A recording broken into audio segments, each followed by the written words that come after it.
Hey guys, it's Old Man G here, back again with another live post-match reaction. And apologies first and foremost, this is late.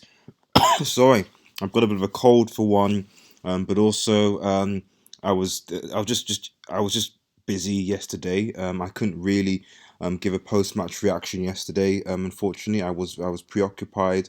But before we go into basically looking at the title of this video, 2 points dropped again. Manchester United won, Arsenal won. Um, what the hell happened to Spurs? What actually happened to Spurs? I mean, this is um, this is the thing.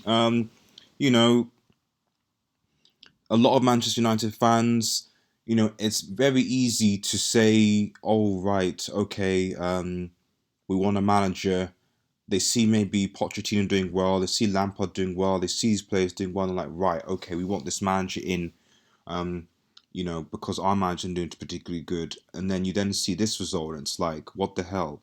And my question to United fans before I get into this post-match reaction video is, you know, if that was United with the players that we had, with the squad that we had, would we see any different? It could have been even worse, you know. So, I just think, you know, it, you, this is not going to be an Ole Gunnar Solskjaer out video or anything like that. And if anything, I want to support Ole Gunnar Solskjaer. But it just goes to show you the importance of having good players and having a philosophy. And the reality is that sorry about that. The reality is this: just simply swapping and changing managers is not going to change that. It's not. It's not. It's not. It's not. And when we look at the context of this game of Manchester United versus Arsenal, we got to go ahead. McTominay, people say it took a deflection. It was barely a deflection. So scored a very good goal for us. Sorry, guys, apologies. Um, and again, we have this problem whereby we can't seem to we score a goal. Usually, we score first. This happened against Wolves. This happened against Southampton. Did it happen against Crystal Palace? No, it didn't happen against Crystal Palace. But we score goals first, and we can't kill games off. We can't kill games off, and I don't know why. I really, really, really don't know why we can't kill games off. Um, to be fair, Arsenal getting back into the game, Aubameyang essentially is the reason why Arsenal Football Club are where they are right now. Lacazette is obviously injured, but if Aubameyang was out, then my goodness, that's the type of finisher that we need at Manchester United. Because right now, Marcus Rashford is Marcus Rashford, Lingard, the front three. To be honest, it stands to reason when you know just when Daniel James, who came from a championship side, Daniel James is better than our entire front three. Martial has been out injured, and we'll come to him later, but Rashford has at least three, well, since Van Gaal. So what? One, two, three, at least 4 years of Premier League experience right now. Lingard has loads. Daniel James is his first season in Premier League and looks better than both of those guys. And they're still relative. Well, Lingard is 27, so he should definitely know. But Rashford is still too young. It's bad. A part of that, I believe, is because of is lies at the fault of Ole Gunnar Solskjaer. To be honest, Ole playing Marcus Rashford had to be taken off in the week. He sorry, he played against Astana. He played the weekend, and rushing him back to play for fitness, I think, is just wrong. Um, it's just wrong. It really, really is. It's just wrong. Especially when you have Mason Greenwood, who look, the reality is, guys. The reality is, guys, that Mason Greenwood, um, basically this guy has scored 2 goals in 2 games that he's played. So by definition, Mason Greenwood is actually our most informed player. Yes, okay, you could say it was against Rochdale, it was against Astana, but the reality is that we played awful in both of those games when we shouldn't have, and he saved our blushes.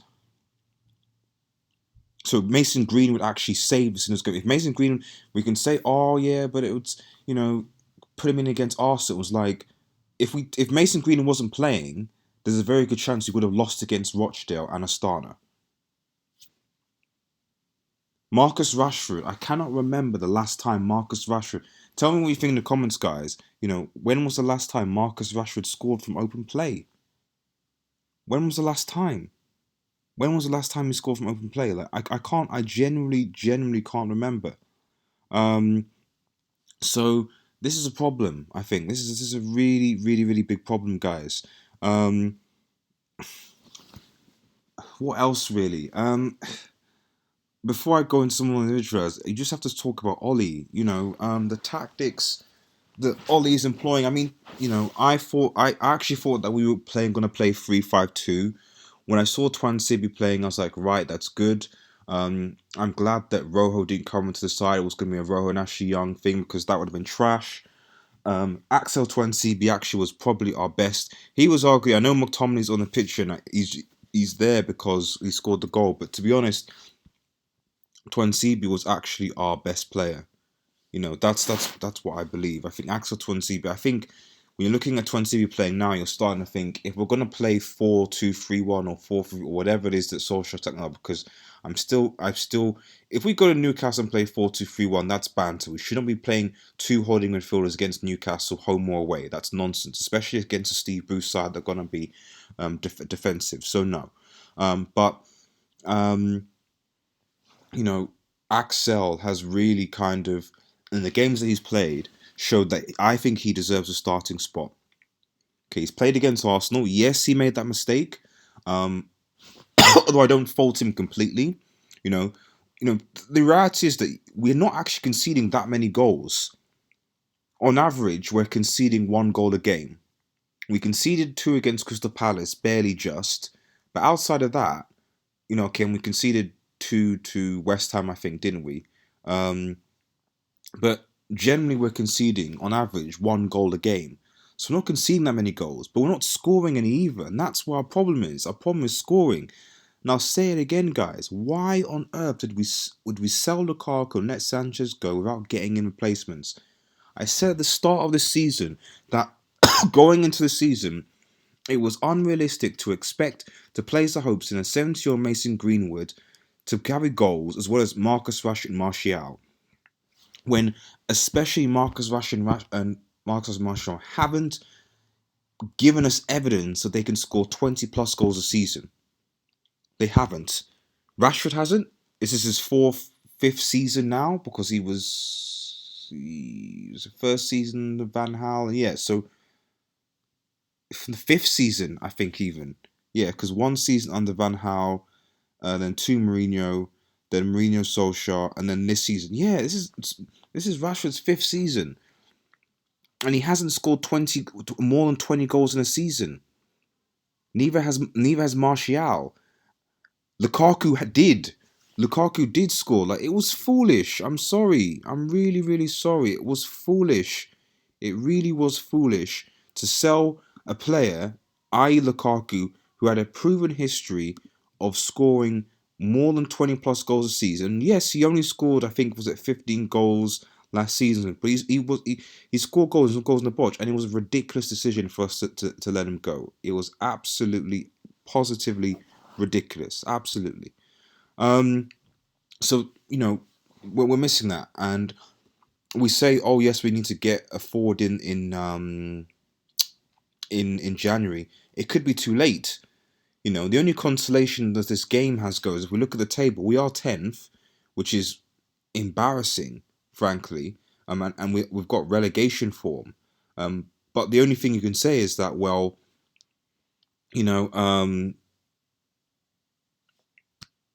we're only 3 points off off 4th.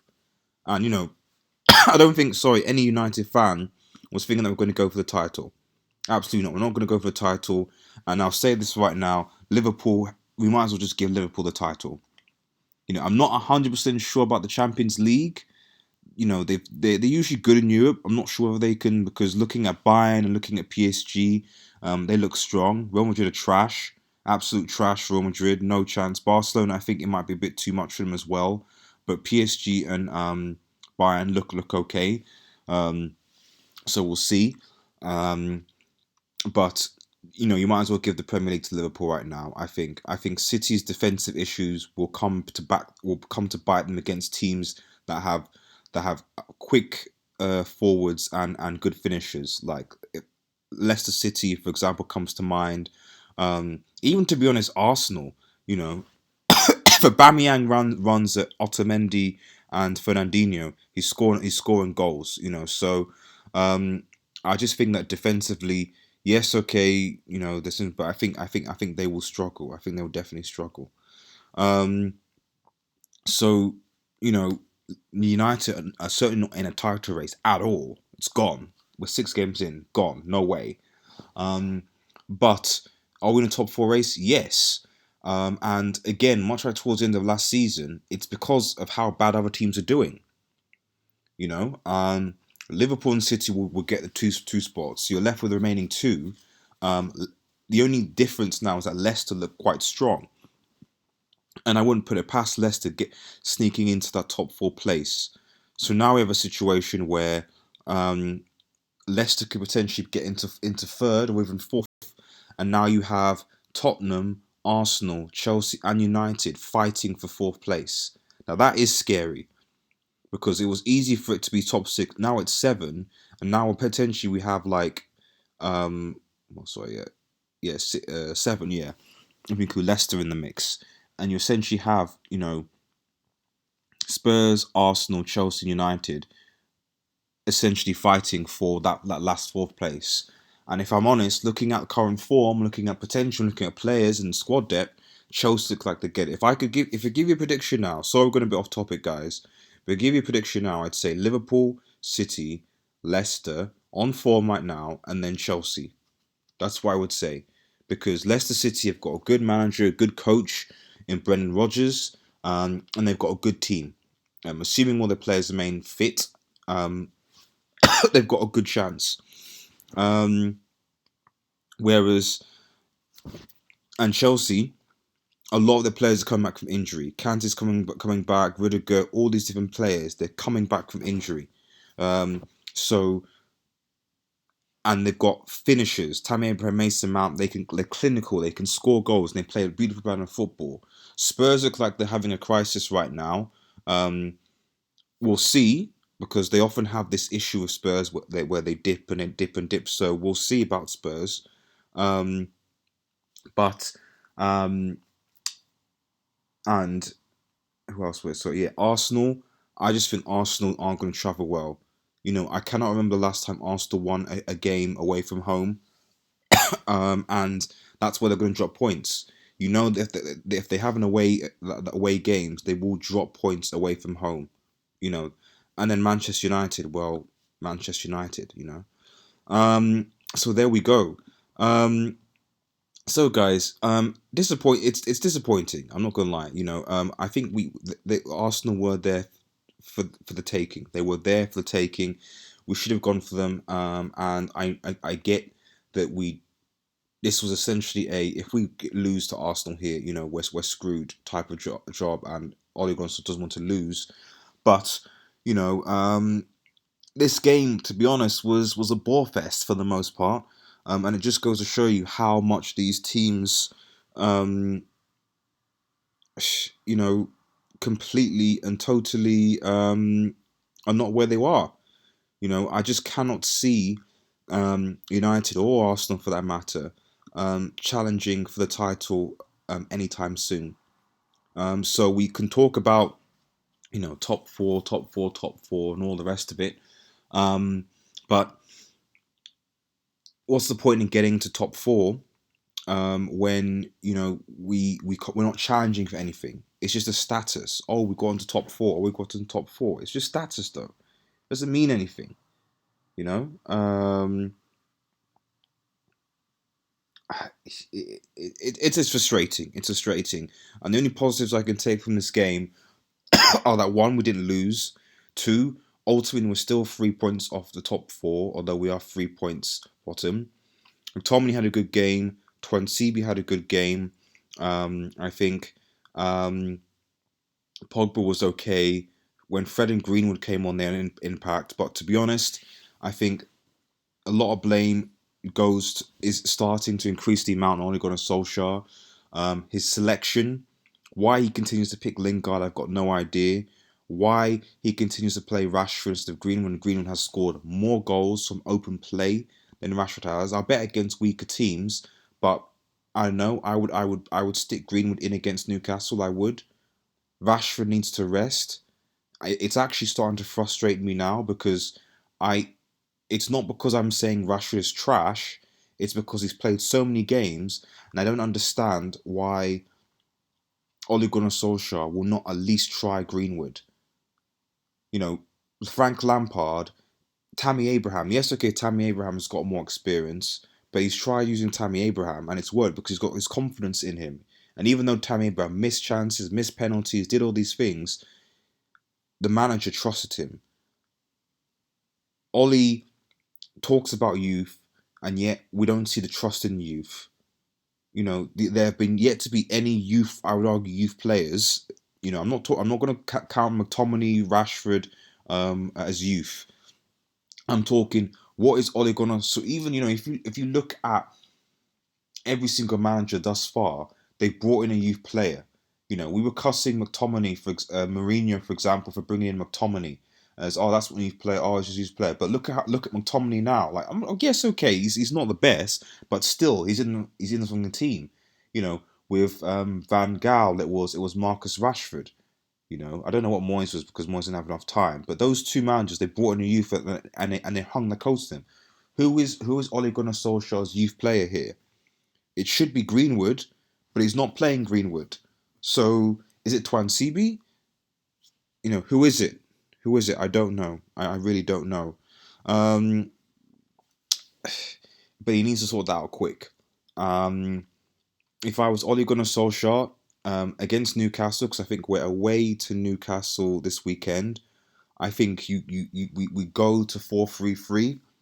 I'm hoping Luke Shaw will be fit so Luke Shaw can come back in. Hopefully, Wan-Bissaka as well will be fit so he can come back in. I would drop. Uh, there's a. I would drop Lindelof only because I just think Axel gives us more, especially in the air as well. I just think that he needs to be given a shot.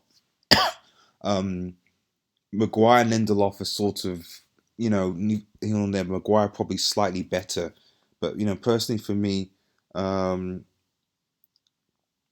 don't know. I would probably play Axel first. Then in the three in front, for the love of God, Ole Gunnar Solskjaer, please play Fred. I know Fred he's not amazing, but he's just why, man, Pereira, just Fred, McTominay, Pogba, please play Fred, play Fred as a DM, please, and then play McTominay and Pogba. With Pogba the most advanced forward. Pogba should not be playing deep. If you're listening to this Ole Gunnar Solskjaer, repeat after me. Pogba should not play deep. You're wasting him there. He looks awful there, so please don't do it. And the front three, I don't know whether Martial is back. If Martial's back, play Martial up top, Daniel James on the left, and then and Greenwood on the right. Bench Lingard and Rashford for the love of God, please. I'd rather Greenwood on the right than seeing Lingard again and Rashford again. Like, please, okay? Give both of them rest, especially Rashford. I do not want to see Marcus Rashford playing away to Newcastle. He can come on, that's fine, but please, Solskjaer, if you're listening to this, please do this. If Martial, for whatever reason, is not fit, then you can play Greenwood up top, Daniel James on the left. We can go back to 4-3-1. I would actually play Pogba in a number 10 role, and then play Greenwood on the right. So Daniel James on left, Greenwood on the right, Pogba behind. Um, sorry, Daniel James on the left, Greenwood up top. Um, who on the right? Okay, you could probably bring Lingard in on the right, and then Pogba behind or Mata behind, to play to play that role. That's what you should do. For the love of God, though, Rashford needs rest. He needs rest. Thanks for listening, guys. If you like what you hear, please like, share, and subscribe to Red Devil Studio. Sorry again, and this is late. Just a lot of things going on, but we'll hopefully be more up to date in the future. Have a nice evening, guys, and cheers.